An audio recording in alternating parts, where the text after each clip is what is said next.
They tried to sabotage my career, without realizing I was the one signing their paychecks. Stick around, because what started as betrayal turned into the ultimate power move. And if you're into stories of quiet revenge and unstoppable success, hit that subscribe button. Money doesn't buy peace, but it can buy the kind of revenge that makes silence golden. I learned that 3 weeks ago, when my own family tried to sabotage my career, not knowing they were aiming at the CEO of their own employer. I'm Ava Lin, though most of the corporate world knows me as A. Lin, deliberately vague. Officially, I'm the Chief Innovation Officer at Skyverra Labs, a climate tech firm based in Austin, Texas. What my family didn't know?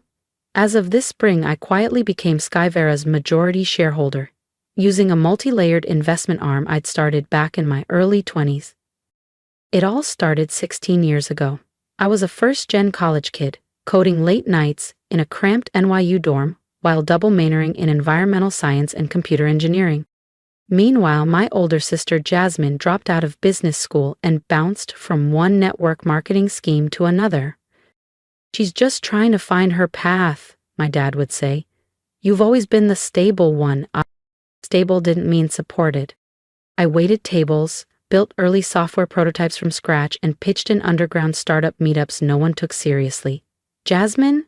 She went backpacking in Bali to reset her mindset. But I stayed quiet, focused. I knew where I was headed. By 32, I'd launched and sold 3 green tech startups, each one under a different LLC. I stayed off the radar, filtered earnings through trusts, and built Skyverra from the shadows. Why all the secrecy? Because my family never believed in me, only in appearances. They called my work cute and bragged about Jasmine's new gig selling SaaS solutions she barely understood. So I let them think I was struggling, that I needed them. Let's just say, that illusion didn't last much longer.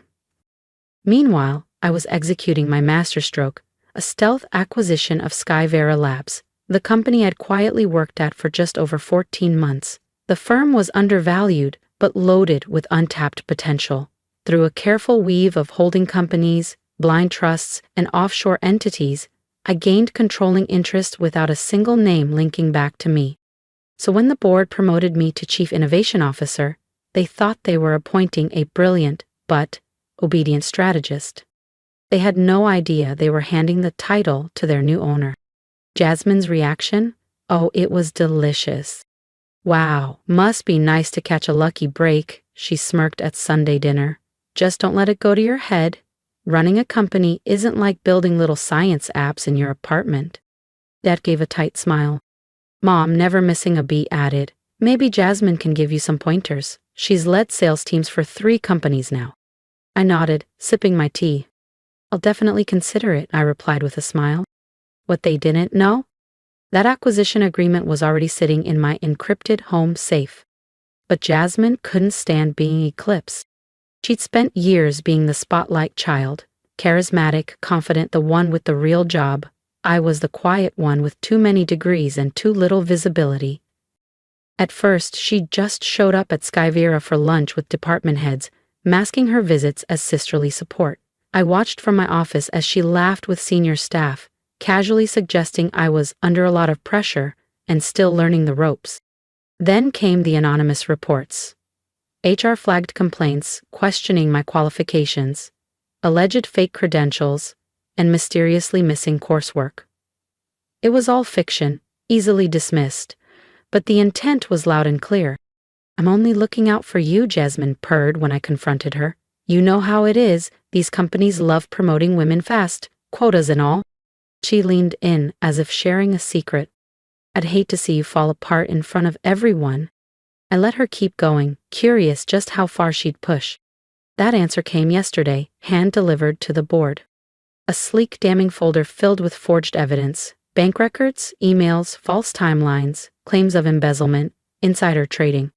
They'd called for an emergency board meeting on Monday.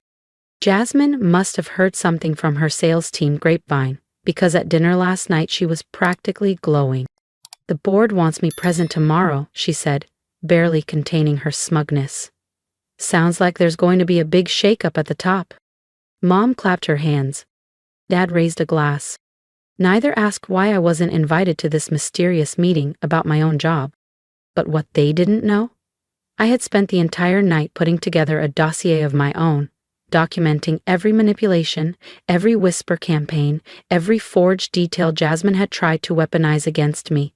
And this time, I was also including something even more powerful: the full ownership breakdown of Skyverra Labs. Tomorrow, they'd find out who actually runs the company. If you think Jasmine's about to get away with it, hit that subscribe button, because what happens next changes everything. I should feel betrayed, hurt, maybe even heartbroken, knowing my own sister tried to destroy my career, and my parents, as always, couldn't see past her charm. But honestly, I felt calm. Sitting in my office, surrounded by color-coded evidence, fake transactions, altered screenshots, whispered HR rumors, I knew this moment was years in the making. Jasmine's little coup attempt didn't break me. It gave me the stage I'd never been offered, a rare, perfect opportunity to expose her lies and rewrite the narrative that had followed me my whole life. The board meeting was set for 9:00 a.m. in sharp. They thought I'd be the one on trial. But they forgot something. I'm the one who wrote the rules. I arrived at Skyverra at 7:45 a.m., coffee in hand, watching the final pieces slide into place. At 8:45, Jasmine swept into the lobby in her sharpest power suit, flanked by our parents, smiling like it was a coronation. "Is the board ready for us?" she asked the front desk, radiating victory. From my second-floor office, I watched the three of them being ushered toward the executive wing. The directors followed, stone-faced, exactly as briefed. Every one of them had received my midnight message. At exactly 9:00, I stood, straightened my jacket, and stepped into the hallway. The moment had arrived. If you've ever been underestimated, outmaneuvered, or forced to play small for the sake of peace, don't miss what happens next. Hit that subscribe button, because the real power move, it's only just beginning. Time to begin. Elias Romero, our board chair, was mid-sentence when I stepped through the door. "These allegations against Miss Lin are extremely serious." "Apologies for the delay," I said cheerfully, slipping into my seat at the head of the table. Jasmine's head snapped up, confusion cutting through her smug expression like static. "Ava, this is a closed session," she hissed. "You weren't invited." I clasped my hands and smiled. "Actually, I invited myself. You see, it's rather difficult to conduct a board meeting without the owner of the company, don't you think?" The silence was stunning. Jasmine's face drained of color. Mom blinked rapidly like she'd misheard. Dad froze, jaw clenched, as if trying to swallow a laugh that never came. "What are you even talking about?" Jasmine spat. "Skyverra's owned by shareholders." "It was," I said, turning to my assistant Mina, who stepped forward with a sleek leather portfolio in hand. "Skyverra Labs was publicly traded," I continued, "until 2 months ago when it was quietly acquired by Verdant Core Holdings. Care to guess who owns that?" Gasps. Pages turned. Directors' eyes widened as the documents reached their hands. Some had whispered about the buyout, wondered who was behind the silent trust with enough capital to take the company private. Now they knew? "This is a joke," Jasmine stammered. "You couldn't possibly have pulled that off.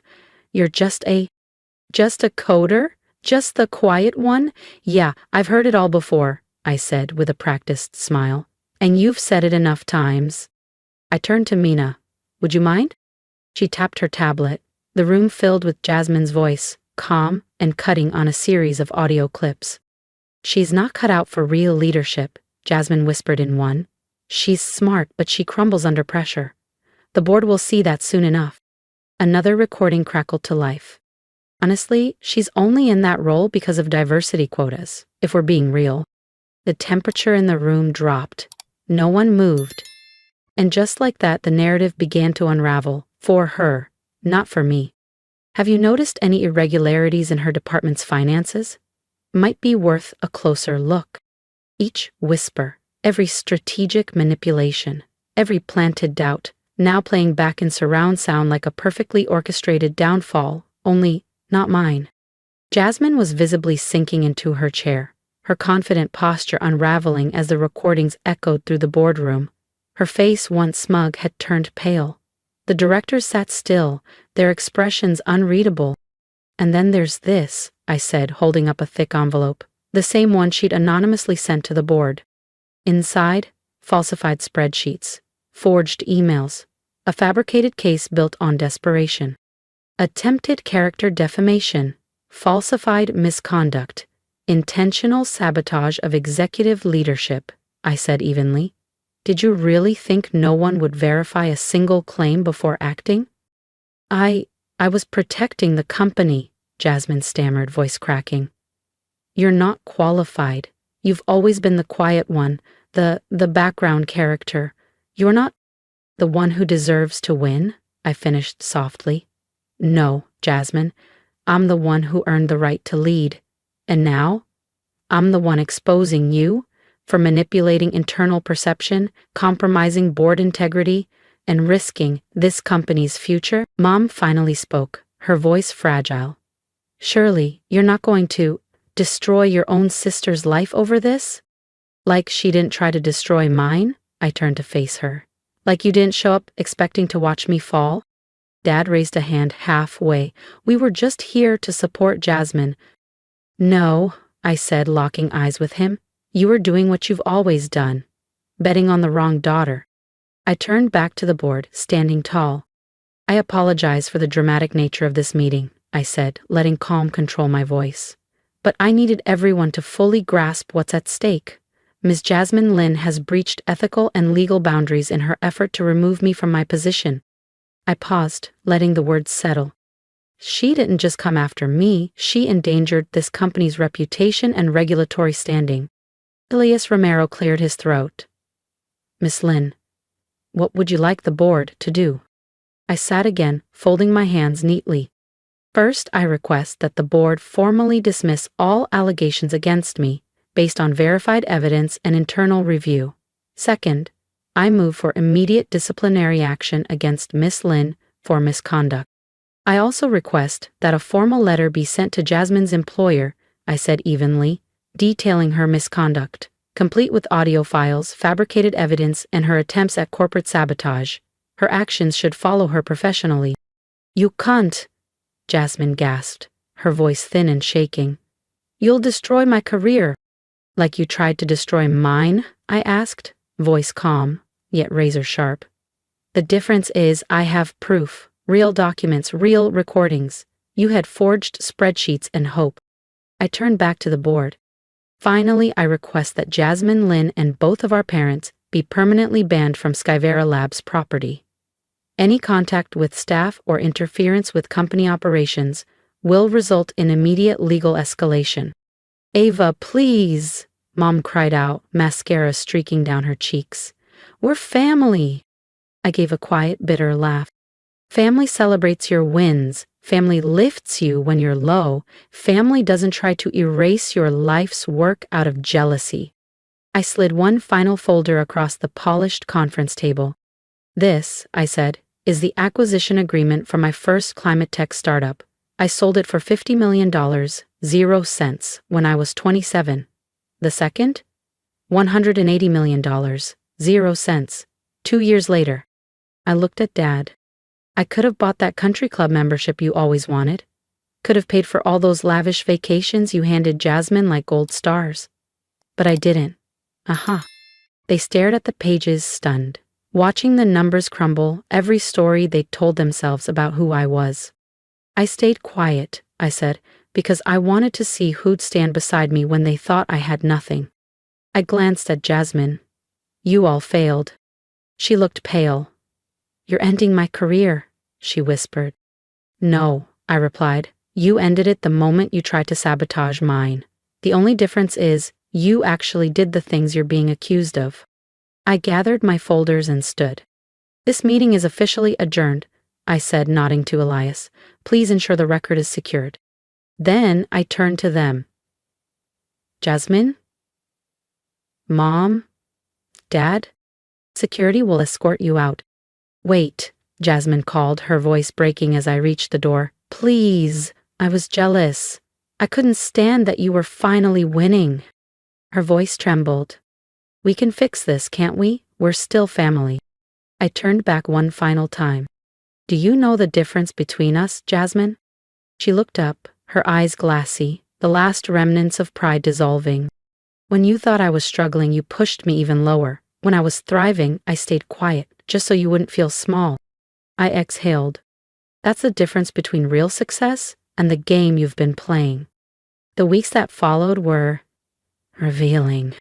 Jasmine was swiftly let go.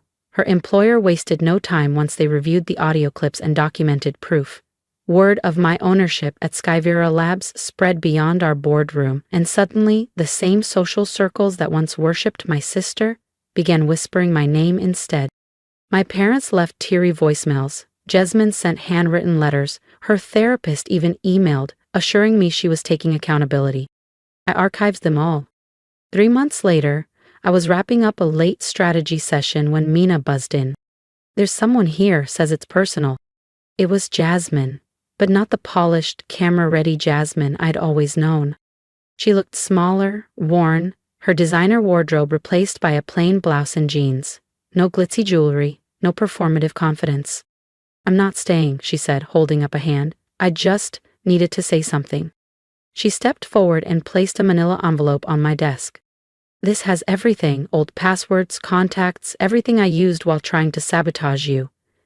I'm also sending statements to the board and my former company. No spin, no excuses. I stayed silent. Why now? I asked at last. Because you were right, she said softly. I wasn't building anything, you were, and I hated you for it. She turned to leave, paused at the door. I'm starting over. New startup. Entry level, no fake titles this time. I don't expect anything from you. But letting me fall? That taught me more than all the years Mom and Dad spent lifting me up. She reached for the door handle. Jasmine, I said gently. She turned back, just for a moment, hope flickering in her eyes. Send me your resume in a year, I said gently. Not for leadership, I added. But if you're serious about earning your place the right way, we're always looking for people willing to start from the ground up. A single tear traced its way down Jasmine's cheek. She nodded. No excuses, no defenses, just a quiet acknowledgement. Then she turned and left without another word. 6 months later, Skyverra Labs has surpassed even my most ambitious projections. We're developing next-generation climate solutions, expanding into 3 new states, and creating sustainable jobs across the Southwest. It's real, it's lasting, it's mine. Mom and Dad still message occasionally, usually when they want something, or when they're name-dropping their visionary daughter at social events they once hoped I'd stay out of. I keep it civil, but distant. The validation I once craved so deeply? I've outgrown it. The corner office they said I'd never earn overlooks the Austin skyline. Some nights, I sit by the window as the sun sinks behind the hills, thinking about family, ambition, and the unexpected gift of being overlooked. Last week I received a holiday card. No plea, no guilt. Just a quiet note from Jasmine. You didn't succeed because of us, but in spite of us. I'm finally learning how to build for real. Maybe that's the truest form of revenge. Not loud, not cruel, but earned. Undeniable. Thank you for listening, for seeing me when those closest to me couldn't. Now I want to hear from you. Have you ever been the underestimated one, the one who stayed quiet, worked hard, and waited for your moment? What would you have done in my place? Would you have spoken up, stayed silent, walked away? Drop your thoughts in the comments. Let this space be more than a story. Let it be a reminder that resilience doesn't need an audience. It just needs a purpose. Like, share, and subscribe, not just to follow my next chapter, but to honor yours. Because if I've learned anything, it's this. Success isn't about proving people wrong. It's about finally proving to yourself that you were always right to believe. So, what's your story? I'm listening, and I hope the world is too.